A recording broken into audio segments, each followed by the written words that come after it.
जय श्री हरि। जय तुलसी माता।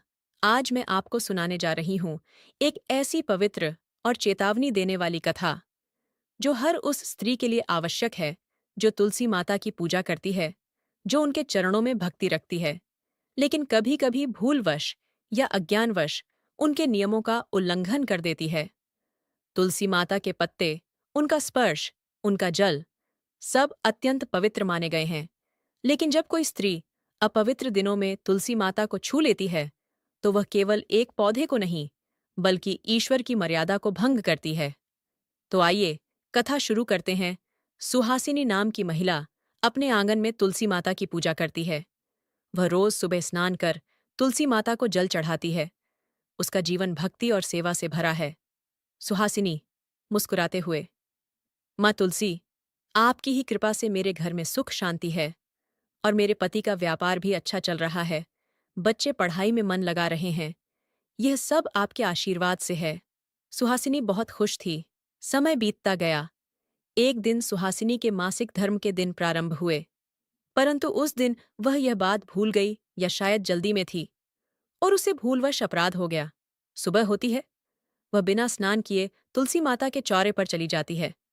सुहासिनी धीरे से, माँ, आज जल्दी में हूँ, जल चढ़ा देती हूँ। वह जल चढ़ाती है और तुलसी के पत्ते को छू लेती है।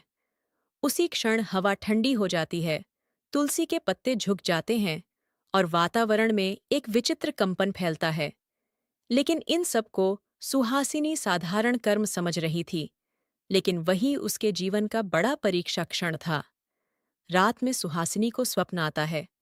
स्वप्न में तुलसी माता प्रकट होती हैं, हरे वस्त्रों में, तेजमयी रूप में।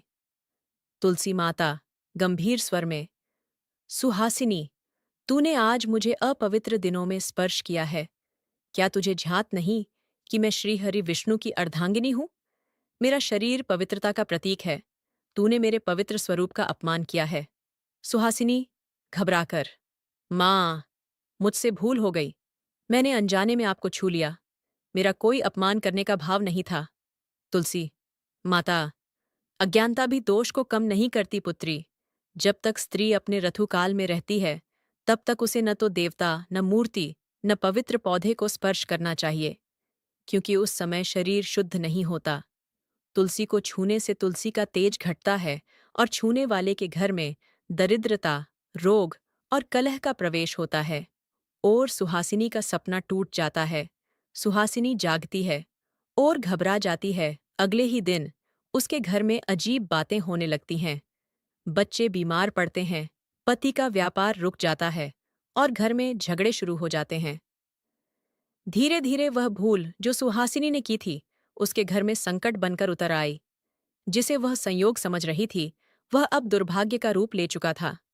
सुहासिनी रोते हुए, हे तुलसी माता, यदि मैंने कोई अपराध किया है तो मुझे क्षमा करें। मुझे इसका निवारण बताइए। रात में सुहासिनी को फिर स्वप्न आता है। इस बार भगवान विष्णु स्वयं प्रकट होते हैं, साथ में तुलसी माता भी हैं। भगवान विष्णु, पुत्री, तूने अज्ञानवश अपराध किया है, परंतु जो पश्चाताप करता है उसे मैं क्षमा करता हूँ।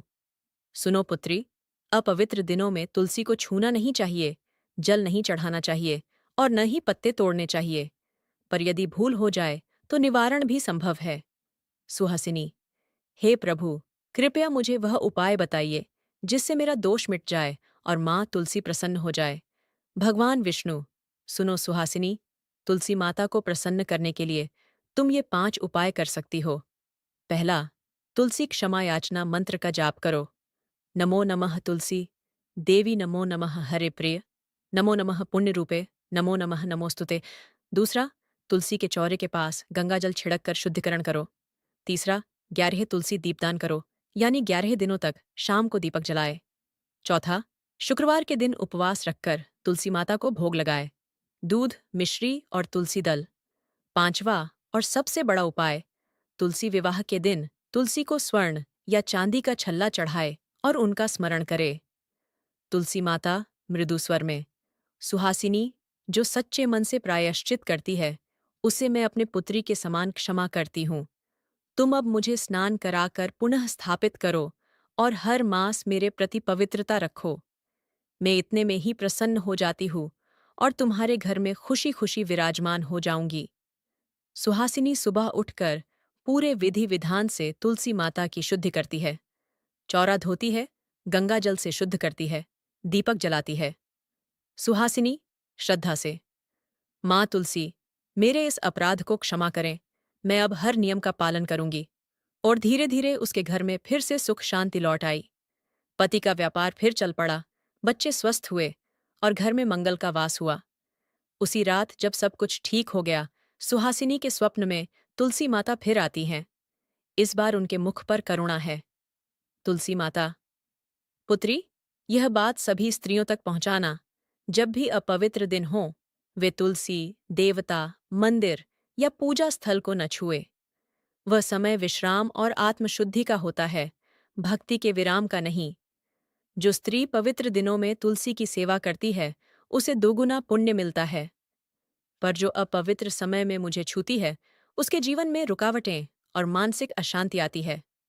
सुहासिनी, हाथ जोड़कर, माँ, मैं वचन देती हूँ, अब मैं सभी स्त्रियों को यह सत्य बताऊंगी ताकि कोई भी ऐसी भूल न करे। कभी कभी अज्ञानवश या भूल से कोई स्त्री तुलसी माता को छू लेती है, तो उसे भयभीत नहीं होना चाहिए, बल्कि तुरंत स्नान कर शुद्ध मन से ओम तुलस्यै नमः मंत्र का 108 बार जप करें। फिर तुलसी माता के पास दीपक जलाए और मन ही मन क्षमा मांगे। और तुलसी श्री सखी शुभे पुण्य पापम हर हरिप्रिय, यस्त्वां संपूज्य तिष्ठेत श्रद्धया तस्य न संशयः। अर्थात, हे तुलसी माता, जो आपको श्रद्धा से पूजता है उसका पाप नष्ट हो जाता है और घर में सुख, सौभाग्य और समृद्धि स्थायी रहती है। इसका निवारण भी है, एकादशी व्रत करें और तुलसी माता को जल अर्पित करें। तुलसी विवाह, कार्तिक शुक्ल एकादशी या द्वादशी के दिन तुलसी के पास दीपक जलाए, श्री तुलसी स्तोत्र का पाठ करें। तुलसी विवाह के दिन एक तुलसी का पौधा दान करें या किसी को भेंट दें। और परिवार के सभी सदस्य उस दिन तुलसी के पास बैठकर भजन करें। जब तुलसी माता प्रसन्न होती हैं, तो घर में लक्ष्मी का वास होता है, विष्णु कृपा करते हैं और परिवार में सुख, स्वास्थ्य और शांति बनी रहती है। ओम तुलस्यै नमः। तुलसी माता, आप हम सब पर कृपा करें। हमारे घरों में सदैव पवित्रता, शांति और समृद्धि बनी रहे।